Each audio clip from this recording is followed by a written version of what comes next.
All right, what is going on, people? Thanks for coming back and checking out my YouTube channel.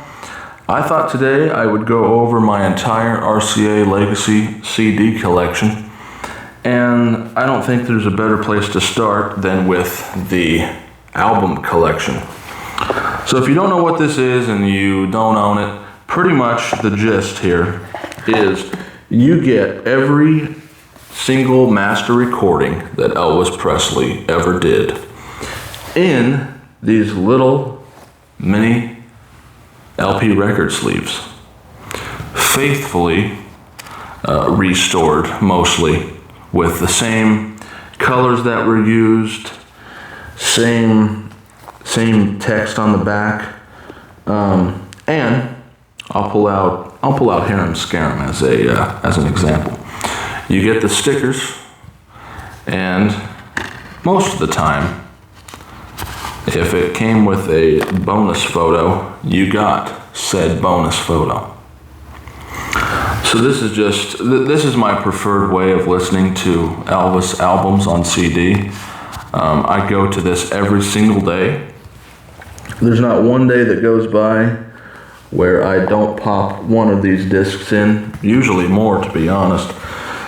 The sound is so good. So, you have the cover of the first album, then you have the Madison Square Garden album cover, and it looks like maybe a 1956 picture before going on to a TV show or maybe in the studio, and then, from Elvis in Memphis, and then the top photo is, I believe, a picture of him in the studio listening to a record that he just cut.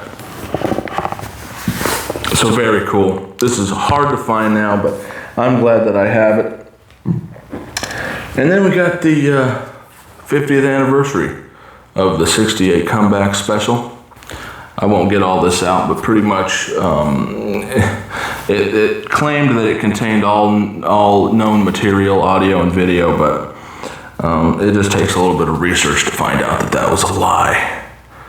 But still cool. You get I think 80 or 90 page booklet. I think you get like 6 CDs and 2 Blu-rays. So very awesome release in this big,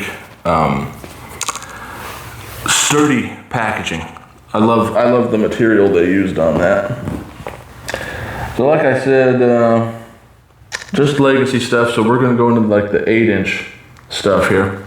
So the Searcher, you pretty much, disc 1 looks just like Masters. Disc 2, you get some rehearsals and outtakes, and then disc 3 is supposedly just the songs that Elvis did, but kind of they put the original person that did it on here. So you get Arthur Crudup singing "That's All Right," you get the Blackwood Brothers singing "Rockin' My Soul," stuff like that. This isn't essential, really. I bought this because it was cheap, and they sent it in a bubble mailer, so it got totally mangled right there. So that's fun. But yeah, that's the Searcher. And then you have the 2 Nashville sets. So you got From Elvis in Nashville, Back in Nashville. I tend to prefer From Elvis in Nashville. I think the material's better. And but man, you get nice booklets. The CDs sound great. So yeah, the 2 Nashville sets are worth it, and they're on the cheaper side. Aloha from Hawaii. This is an essential purchase. It just is. You get 3 CDs mixed by Spang. You get the Blu-ray. You get the bonus song session on audio and video. The Blu-ray contains the rehearsal show, the real deal of Aloha from Hawaii via satellite, and the insert song session. Sounds great, nice booklet. So yeah, and it's cheap too, so that's always good. Then you got Live 1969. For most people, you don't need this set. These shows are repetitive. It's a bunch of scripted jokes, scripted monologue. The track listing barely varies. You have some highlights like Reconsider Baby, Funny How Time Slips Away, Inherit the Wind, This Is the Story. but mostly it's going to just be the same thing. So Elvis 1969 August engagement, 11 CDs. But yeah, I'm glad I own it. And the highlight really of this set is the sound. The sound is great. And then you have what, in my opinion, is one of the best things RCA has ever done, which is A Boy from Tupelo. So, obviously, the FTD of this came out. It was a giant book. I think it was like 400 or 500 pages, something ridiculous. And you get 3 CDs. Well, for the Poe people like me, they made the poor man's set, which is this bad boy.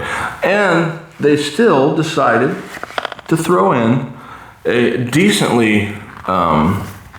sized book, so you still feel like you're a part of it. So there you go. So, you get pretty much the same material that was in the FTD. You get the masters, you get the sessions, you get the live performances, pretty much everything done from 53 to 55. So there you go, Boy from Tupelo, amazing set. Then you have a set that's not so amazing. This is the Memphis set, and I've gone back and forth on this, like a lot of people. There's things I like, there's things I don't like. So disc 1, all the Sun stuff. I mean, if you have Boy from Tupelo, if you have the album collection, if you have the complete works from Memphis Recording Service, you don't need that. Disc 2, American 69. Even though I think the good outweighs the bad is bad. Suspicious Minds is out of time. Don't Cry Daddy sounds like 3 Elvises overlapped, like a third, maybe fourth of a second off of each other, and it sounds robotic. It sounds bizarre. There's problems with the second disc. Disc 3, the stack stuff, for the most part, sounds incredible. The Homecoming concert in Memphis. For some odd reason, Spang did the On Tour stuff, Spang did the MSG stuff, Spang did Aloha. He transformed those shows, in my opinion, sound-wise. This just did not seem that he took the time to make it sound the best that it can. So if you have the Onstage in Memphis Legacy Edition, you don't really need that. Disc 5, the Graceland disc. In my opinion, the Stax disc and the Graceland disc is the main reason to buy. Of course, if you don't own any of this stuff, then fine, go ahead. But I mean, most fans already own the material, and there's some things where they say it's undubbed, where I don't believe it is. Of course, I'm not an expert on what was overdubbed and what wasn't. But from my ears, it sounds like some of those tracks they said was undubbed was not. Kind of like Our Memories from Elvis situation. But there you go.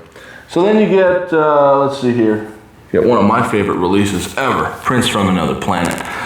Even though I bought the MSG FTD, these shows still sound great on here. And you get a bonus DVD with like a 20-minute mini documentary, and you get some footage of the press conference from June 9th, and you get the approximately 20 minutes of fan-shot 8mm film from the June 10th afternoon show. So yeah, this is incredible. I can't remember how cheap this is nowadays. Probably 30, 40 bucks. That'd be my guess. Maybe lower if you get yours kind of dented up like mine, but I'm happy with it. Then you have one of my favorite releases as well, Elvis on Tour.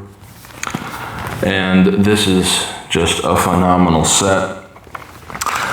I have problems with the sound. The volume limit is not as high as I would like it to be. It's not as punchy as I would like it to be. But the shows sound clean, the rehearsals sound clean, the booklet's nice, and you get the Blu-ray of the movie in here. So yeah, this is great. This is fantastic. Then we'll move on to like the little 5-inch packs. This is the Onstage in Memphis Legacy Edition. This is the 2-disc that contains the March 18th at the same place. So there you go. And it seems like disc 2 is in mono. So yeah, you get a nice little booklet. You know, it's pretty cool. And then you get the That's the Way It Is 2-disc, which is, in my opinion, essential if you don't have the 12-inch That's the Way It Is, because this contains the August 12th dinner show, and the sound is incredible. And disc 1, you get the original album, the original singles, and you get, looks like 1, 2, 3, 4, 5 outtakes. This is cheap. You get a nice book. I think this could be had for like maybe under $10. So yeah, get that. And then you have, this is essential. This is Way Down in the Jungle Room, 2-disc. This is, man, there's stuff that I really, man, it's hard to say. I want to say that the sound is somewhat better on this than the Memphis set. And you get outtakes on disc 2 of stuff like Hurt, Moody Blue, Danny Boy. I mean, this, and it's dirt cheap. And you get the nice booklet inside. So yeah, this is a great release. That can be had for under $10 too. And then you have like the Philharmonic CDs, which, you know, you can take it or leave it. I'm going to say that these are not essential at all, and there's songs that work with it and there's songs that don't. All right, I believe that is everything I have of the RCA Legacy label. I appreciate everybody who has been watching my channel, leaving nice comments. I really appreciate it. Tomorrow I will do my live stream at 9 a.m. Pacific time. So again, thank you all for watching. Have a good one.